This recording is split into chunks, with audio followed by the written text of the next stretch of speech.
2024년 7월 이란 라흐바르라고 부르는 이란의 국가 원수 최고 지도자 아야톨라 알리 하메네이의 영향력 아래 있는 헌법수호위원회에서 대통령 후보로 흘러내어지지 않은 것도 이변이지만 1차 대선 투표에서 여러 명의 보수 후보를 누르고 과반이 좀 모자라는 42%를 얻어서 대통령 선거 결선 투표가 치루어집니다. 모든 서방 언론조차도 개혁 성향의 베제스키안의 질주가 거기까지인 줄만 알았습니다. 그러나 결선 투표 때 그때까지 투표를 포기했던 젊은 층과 소수민족 유권자들이 대거 베제스키안에게 표를 던지러 나온 것입니다. 유권자 10% 정도가 쏟아져 나와 결국 54%를 얻어서 온건개혁파로 알려진 마수두 베제스키안 후보가 대통령에 당선되었습니다. 이란 국민들이 변화를 원하고 있는 걸까요? 이제까지 미국을 비롯한 서방의 제재 속에서도 버텨온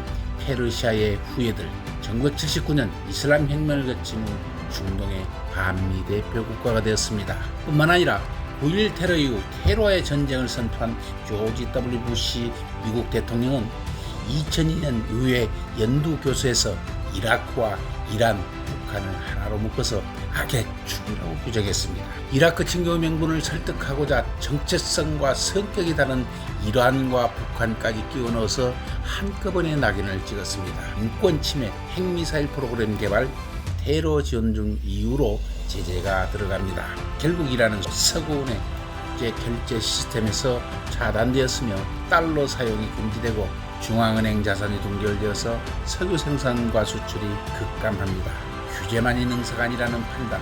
2015년 오바마 정부 때 미국 등 서방과 이란은 핵협상을 체결했지만 2018년 당시 도널드 트럼프 미국 대통령이 이를 일방적으로 파기하면서 미국과 유럽연합이 대이란 제재가 이어지고 있습니다. 중동 산유국 이란은 우리나라의 석유 판매 대금을 받고 한국으로부터의 수입품 대금을 받을 수 있는 계좌를 2010년부터 IBK 기업은행과 우리은행의 이란 중앙은행 명의로 개설을 합니다. 그러나 트럼프 행정부가 2018년 이란 핵 합의를 일방적으로 탈퇴하고 이란 중앙은행을 제재 명단에 올리면서 이 계좌가 2019년 5월 동결되어 버립니다. 한국에 동결된 이란 석유 결제 대금 문제는 양국 관계에 커다란 악재로 작용하였고 이란은 동결 자금 문제로 우리 정부에 노골적으로 불만을 표출해서 양국 관계가 급골았습니다. 미국과 이란은 카타르의 중재하에 수감자 맞교환 대가로 한국 내에 있는 이란 동결 자금 60억 달러 약 8조 원을 해지하기로 합의하였고 작년 2023년 9월 18일 이란이 지정한 카타르로 송금하면서 우리나라는 숙제에서 해방되었습니다. 경제 재건 실패와 미국 경제 제재에 직면한 이란 국민들의 피로감, 혁명 수비대로 대표되는 독재와 부패, 민생을 돌보지 않고 국의 시아파 세력 확장에만 관심이 많은 체제에서 벗어나려는 민심이 반영이 이번 이란 대선에 반영될 거라는 분석들입니다. 또 최근 이스라엘과 하마스 대결에 이란의 향방에 세계가 주목하고 있습니다. 그만큼 중동 문제에 이란이 차지하는 비중이 크다는 것입니다. 이런 중차대한 시기에 이란에서 온건개혁파 베제스키안이 대통령에 당선되었고 이란 핵 협상 당시 이란 측 수석인 자레프 외무장관을 부총리로 우수석이었던 아락치 외무차관을 외무장관으로 임명했습니다. 최근에는 빠른 시기에 제재 협상에 착수할 것이라는 뉴스가 쏟아집니다. 물론 미국 대선에선 누가 되느냐가 큰 변수입니다.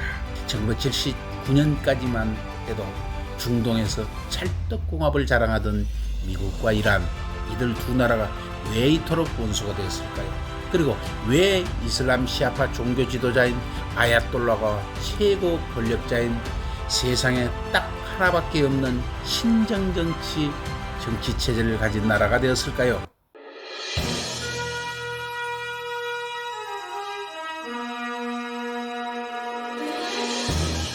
이란 케르만샤 동쪽의 고대 도시 거룩한 산이라고 불리는 비히스툰 150m 바위 위에는 쐐기 문자로 페르시아어, 엘라모, 아카도 3개의 언어로 이렇게 새겨져 있습니다.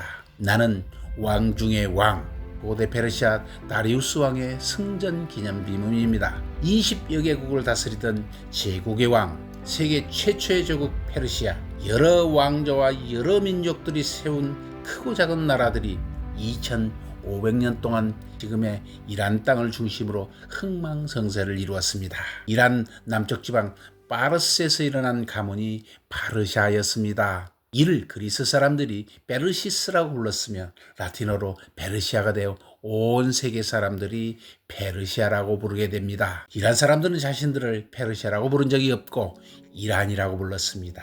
이란의 의원은 고귀하다, 순결하다는 뜻의 아리아이고 그들은 아리아인 이란인입니다. 16세기 초 오랜 이민족의 압제 아래서 시아파 중에서 12이만 분파의 종교 집단에서 세운 나라의 왕조가 사파비 페르시아입니다. 종교적인 열정이 가득 차서 이슬람 시아파를 국교로 삼을 만큼 시아파 확산을 꾀했던 왕조. 그래서 이란에서 시아파가 다수를 차지하는데 결정적인 역할을 했던 왕조라고 할 수 있습니다. 서양의 제국주의가 세계를 휩쓸던 19세기 바로 직전에 이란은 카자르 왕조가 등장합니다. 카자르 왕조는 이란의 역사에서 불행한 역사라고 봐야 합니다. 이들은 당시 열강인 프랑스에 이어서 영국과도 동맹을 맺습니다. 이란의 바로 위에서 부동왕을 갖고자 따뜻한 남쪽으로 내려오고자 호시탐탐 노리는 러시아를 막아달라는 것이었죠. 막상 러시아가 침략하자 이 두 나라는 모두 도와주지도 않습니다. 결과로 러시아와의 전쟁에서 패배하여서 지금의 아제르바이잔과 아르메니아 땅을 러시아에 내주었습니다. 또 영국과의 전쟁에 지면서 지금의 아프가니스탄, 파키스탄 일부 등을 잃어서 지금의 이란 경계가 확정되었습니다. 이러다 보니 카자르 왕조에 대한 민중들의 극심한 민심 위반이 생기고 시위가 끊이질 않습니다. 게다가 당시 이란 농민의 상당수가 담배 농사인데 1890년 담배 전매권을 영국에 넘겼고 카자르 왕조의 재정은 날로 악화되어 가고 민생은 파탄 지경임에도 불구하고 황실과 지배층은 사치로운 생활을 했으며 과도한 세금으로 민중들의 고통이 심해져 갑니다. 게다가 황실은 뇌물을 받고 전신사업, 철도, 도로사업, 관세 징수권 등 이란의 모든 이권들을 영국에 팔아 넘깁니다. 이란 백성들은 참을 수가 없었습니다. 이때 석유 채굴권도 영국인 윌리엄 낙스다시에게 넘어갑니다. 카자르 왕조 이전 사파비 왕조에서 시아파 이슬람을 확산하는 과정에서 이슬람의 성직자들을 우대하면서 성직자 계급이 아주 강성해졌고 또 무역이 중요한 이란, 그 때문에 전통시장의 상인들 바자르 세력이 커져서 성자 계급과 상인 계급 두 축이 아주 강성해졌습니다. 이 두 세력의 힘을 합해서 혁명을 일으켰고 왕실은 입헌혁명으로 현상을 한번 탈피해보려 했으나 이미 왕조의 지배권은 땅으로 떨어졌고 왕은 러시아로 망명을 가야 하는 지경에 이릅니다. 영국과 러시아 침탈에 무기력한 카자르 왕조, 1917년 볼셰비키 혁명으로 이란에서 영향력을 행사하던 러시아는 자기 나라에 묶이고 이란 땅은 영국의 강력한 영향 아래 있게 됩니다. 이때 이란의 입장에서는 불평등한 협약을 많이 맺게 됩니다. 가장 두드러진 분야가 바로 석유였습니다. 코사크 연대 여단장 레자 칸이라는 장교가 1921년 영국의 지원 아래 쿠데타를 일으켜서 정권을 잡아 총리가 됩니다. 당초 이란을 터키처럼 민족주의에 기반한 공화제를 추진하려 했으나 종교인들과 혁명 참여 세력들의 강렬한 반발에 부딪힙니다.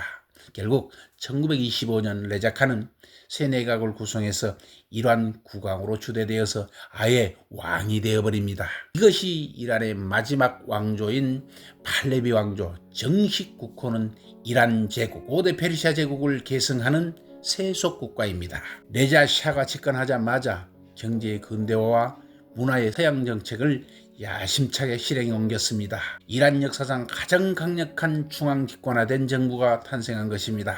이때 1935년 나라 이름을 이란이라고 바꾸고 천명하면서 석유 자본을 기반으로 이란을 현대화시킬 계획을 착착 추진합니다. 국민 교육권을 보장해서 초등학교와 대학교를 세우고 토지 개혁을 실시하였고 국민 개병제를 실시합니다. 왕이 집안 사법개혁, 법원을 따로 만들고 재정 고문을 두기도 합니다. 여성 인권 신장을 위한 노력을 기울이는데 남녀 개방대학을 세우고 결정적으로 지금과는 정반대로 히잡을 쓰지 못하게 합니다. 히잡을 쓰면 대중교통을 이용 못하게 하는 등 사회 전반에 걸쳐 개혁을 단행합니다. 정부 주도의 공업화 정책으로 철도가 놓이고 공장들이 우죽순처럼 들어섭니다. 레자 샤는 점차적으로 영국과의 손절에 들어갑니다.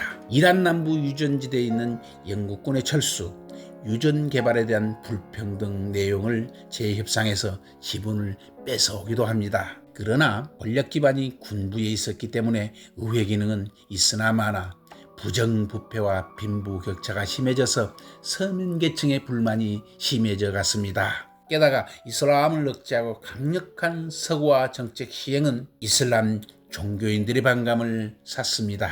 모골 옥제가 있는 영국보다 독일과 가깝게 지내게 됩니다. 제2차 세계대전이 발발하자 레자 샤는 이란의 중립을 선언합니다. 연합군이 보급물자를 소련으로 보내려면 이란을 통과해야 합니다. 이를 거부하고 이란 내에 독일인을 추방하는 것도 거절합니다. 당연히 독일에 협력한다는 의혹을 받게 되죠.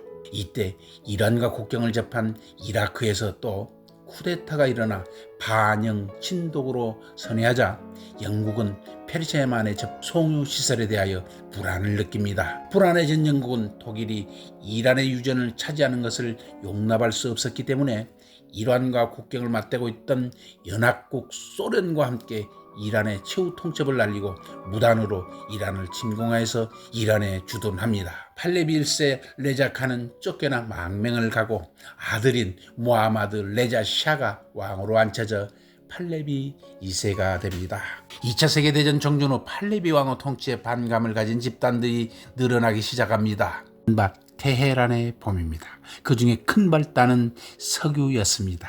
이웃 사우디에서는 50대 50이지만 이란은 16%, 그것도 실제로 7, 8%만 이란 차지고 영국이 거의 모든 것을 가져가 버린다고 민족주의자들이 주장합니다. 모사데크는 민족주의자, 사유주의자, 자유주의자, 이슬람주의자들을 연합해서 국민전선을 결성, 석유 국유화 운동을 벌였습니다. 1951년 이란 하원의회는 그를 압도적으로 총리로 선출했고 팔레비 왕도 못 이겨서 승인했습니다. 서민들의 압도적인 지지 속에 모사데크는 예상대로 1952년 5월 1일 석유산업 국유화를 발표합니다. 영국 국영 영국 이란 석유회사 앵글로 페르시안 오일 컴퍼니 소유의 설비들을 모두 국유화시켜버립니다. 다급해진 영국은 모사데크 총리 축출을 위해서 미국과 공동정보작전을 제안합니다. 그러나 한국전쟁에 지친 헨리 트루만 대통령은 이란의 국유화 조치는 영국의 수탈이 심해서 발생한 것이라며 원만한 타협을 권하면서 영국 제안을 거부합니다. 이에 영국은 이란 앞바다 봉쇄와 석유산업의 독과점 카르텔 세븐 시스터즈를 앞세워서 이란산 석유 판매 금지와 불매 운동을 벌이고 계약 위반으로 국제재판소에 제소하기도 합니다. 이에 모사데크는 소련 쪽의 도움을 요청하는 등 굴복하지 않습니다. 그런데 1953년 들어 상황이 변합니다. 영국의 조치로 이란에서는 물가 폭등과 생필품 부족으로 사회불안이 심화되자 모사데크 총리가 위기 돌파를 위해서 이란 공산당인 투대당과 연합을 추진합니다. 모사데크 내각이 강력한 개혁 드라이브의 위협을 느낀 팔레비 2세와 모사데크는 대립을 하게 되고 급기야 팔레비 2세는 로마로 망명합니다. 미국의 새 대통령으로 취임한 아이젠하워 대통령 정부는 당황합니다. 모사데크 총리와 투대당이 연합할 경우에 이란의 공산화는 물론 중동 전체가 소련의 영향권으로 빨려 들어갈 수 있기 때문입니다. 이때쯤 영국은 또 한 번 미국의 도움을 요청합니다. 미소냉전 상황에서 자신들 편이라고 생각하는 왕까지 추방되었고 이란의 정권이 소련 쪽으로 넘어간다면 큰일이라고 판단한 미국 아이젠하워 대통령은 오케이 사인을 냅니다. 민족주의 성향은 모사덱과의 외교적 해법은 실효성이 없고 군사력을 통한 해결은 한국 전쟁을 치르고 있는 미국으로서는 큰 부담이었습니다. 다른 해법을 진행하기로 합니다. 이른바 미국 CIA와 영국의 MI6 비밀 공작, 일명 TP 아작스 작전을 수행합니다. 모사데크를 전복시켜서 자신들의 입맛에 맞는 꼭두각시 정권을 세우기 위해 돈으로 매수한 용병 시대를 조정해서 데모와 폭력 난동을 지시합니다. 극도의 무질서와 혼란을 연출해서 모사데크 총리를 해임하기 위해서였습니다. 급기야 폭력으로 돌변한 시위대는 정부 청사와 투대당 당사당을 부수고 불태웁니다. 이때를 놓치지 않고 시위 진압 명분으로 군대를 출동시켜서 모사데크 총리를 전격 체포해버립니다. 외에 있던 팔레비 왕은 복귀를 하였고 모사데크 총리는 재판을 받고 3년형을 살고 11년을 가택 연금 생활을 하다가 민족주의 성향의 이란의 거목은 생을 마칩니다.